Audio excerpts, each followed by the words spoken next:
New viewers, you're gonna have to deal with Tom Reefer antics just at the beginning, sometimes in the middle, never at the end. So this is Water Change Wednesday. Ask me any question you want, and I answer it below the video in the comments section. I'll answer it there, and then I answer it here. All right, so let's not waste any time. Let's get right into Water Change Wednesday.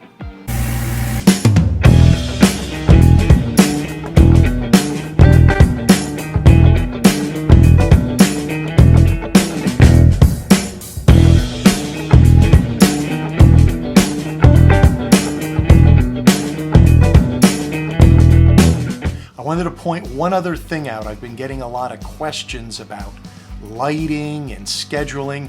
In the community tab on the Tom Reefer homepage, I post things there. That's where the Tom Reefer members will find all their extras, videos behind the scene. You go to the community tab and you find stuff there also. Steven has a question about his leather toadstool. He said he bought it a little over a week ago or so. It was out, very much open, polyps were extended, and now it's closed and it's been over a week. That's very common for toadstools to close. They also can go through a slothing or slothing, whatever you want to call it, period, where they get a waxy film on the surface, and then after a few days they release that. They don't really know what that's from. Could be a way of cleansing them from algae and different things. But if it's closed, sometimes leathers will close for weeks and not open. So don't worry about it. Don't move it. Just keep your water parameters good. Keep your water changes, and you'll see it'll open back up. I thought I should address this one real quick. You know, everything's not rosy on the Tom Reefer channel. This isn't so much negative. I wanted to explain to this viewer, which I already did, but I'll explain to the audience here. Last reef tanks around the world, I had a couple comments, and here's one of them. He said, I don't know, Tom. Looks like all new frags. Not much growth yet. He's more into the mature tank. So this is what I told him in the short of it. We're all at different phases with our reef tanks, guys. If you have the money to go out and get beautiful corals, well, if that's where you're starting from, that's great. If I had more money right now, I'd have some of those expensive torches in my tanks, but I don't have the money. I think we were really looking at the beauty of the corals themselves.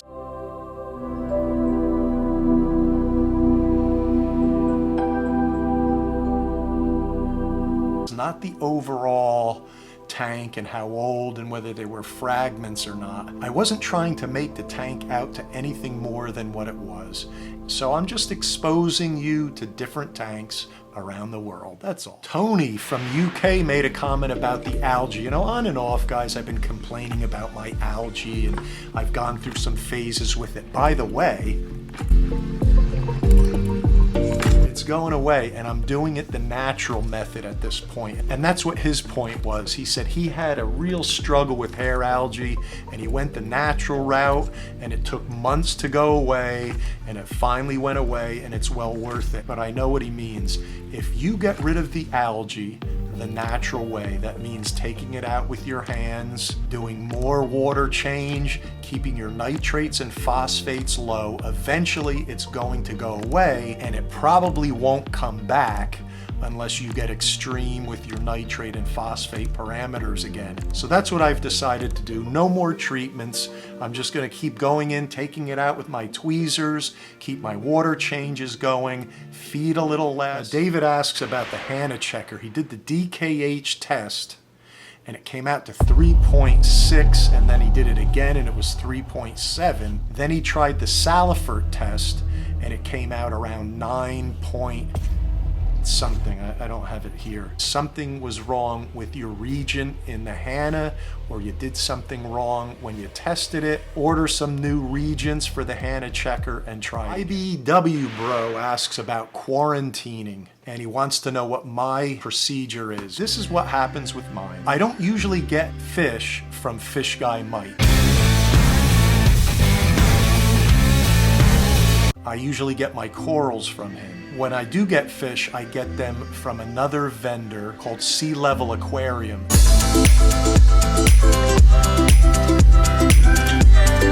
And what he does with his fish tanks is he runs hyposalinity.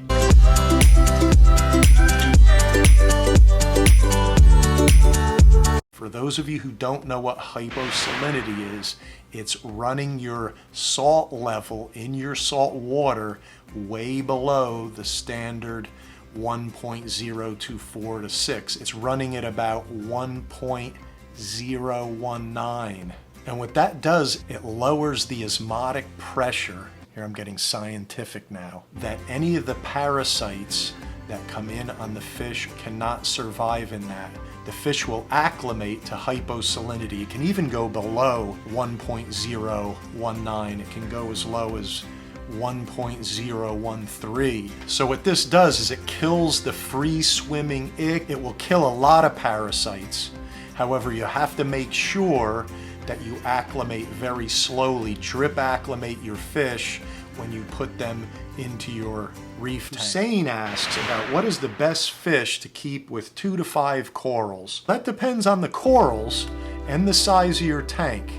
So I need a little more information. If you're dealing with a nano reef and you have 2 to 5 corals, that's what I have in my 5-gallon. I only have 1 fish in there. Obviously you want a fish that's small and for a nano reef, and you also want one that will not eat corals. Clownfish is great, 1, not 2. I have an orchid dodie back in here. Look up nano reef fishes, and any of those, read a little bit about what each one says and make your choice. Or ask me about it then and I'll tell you what my experience has been with that fish. All right, Greasy has an alk issue. It keeps rising. He's doing about 20 to 30% water changes weekly. And the last 2 days, he's saying it went from 9.5 to 10. So I told him actually 9.5 and 10 are not bad. That's actually a great DKH.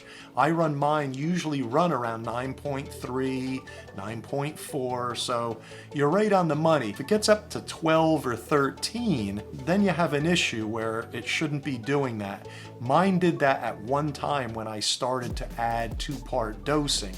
I started to add more alkalinity than needed, and when I did a test, it was up to 13. So 9.5 and 10 aren't horrible. Just keep your water change and test again. All right, guys. So ends another water change Wednesday on Thursday or Friday. Have a great rest of the night, and I'll see you on Sunday. Not sure what I'm gonna do. Take care now.